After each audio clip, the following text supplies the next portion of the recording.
آپ یقین کریں مجھے نہیں پتا کہ آپ لوگ کہاں سے آئے ہیں، آپ لوگ کون ہیں، آپ لوگ کس مٹی سے بنے ہیں، آپ لوگوں میں اتنا حوصلہ کہاں سے ہے، آپ لوگوں میں اتنی ہمت کہاں سے ہے۔ آپ یقین کریں ہماری اوقات آپ لوگوں کے سامنے ایک رتی برابر کی نہیں ہے۔ میں شاید یہ مثال میں سمجھتا ہوں آپ ہی کے لیے، اگر میں کہوں کہ کربلا والوں کی مثال آپ جیسی ہے یا آپ جیسوں کی مثال کربلا والوں جیسی ہے تو غلط نہیں ہوگا۔ مجھے تو وہ آج بھی اس بوڑھے شخص کی دہائی یاد ہے جس نے کہا تھا کہ میں اوپر جا کے اپنی بیٹے کی لاش پہ کھڑے ہو کر شخص نے کہا تھا کہ میں جب جاؤں گا تو میں رسول اللہ سے شکایت کروں گا اس امت کی۔ بالکل کریں گے، بالکل کریں گے، اب اس امت مسلم کے شاید کریں گے، بالکل کریں گے۔ اور آج میں آپ کے توسط سے امت مسلمہ کو ایک پیغام دینا چاہتا ہوں۔ یہ وہ پیغام ہے جو ہر فلسطینی، غزہ کی عوام کے ہر بچے کے دل سے نکل رہا ہے۔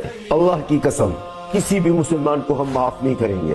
جس مسلمان کے ہاتھ میں کچھ تھا اور نہیں کیا، انہوں نے کچھ کر سکتا تھا اور انہوں نے نہیں کیا ہے، قیامت دن تک معاف نہیں کریں گے۔ کیونکہ ہم جو کر رہے ہیں غزہ کے اندر ہے، ہم آپ کے لیے کر رہے ہیں۔ یہ بیت المقدس صرف ہمارا نہیں ہے، یہ مسجد الاقصی ہمارا صرف نہیں ہے، یہ سارا مسلمانوں کا آپ ہے۔ یہ میرے ہاتھ جڑے ہوئے ہیں سر، ہم لوگوں نے آپ کو مایوس کیا ہے، آپ لوگوں کا حق ہے کہ آپ ہماری شکایت کریں۔ آپ کے بچوں کو کفن نہیں دے سکے، اب کس بات کی امت ہے مسلمان ہے؟ میں معافی مانگتا ہوں آپ سے، میرے ہاتھ جڑے ہوئے ہیں۔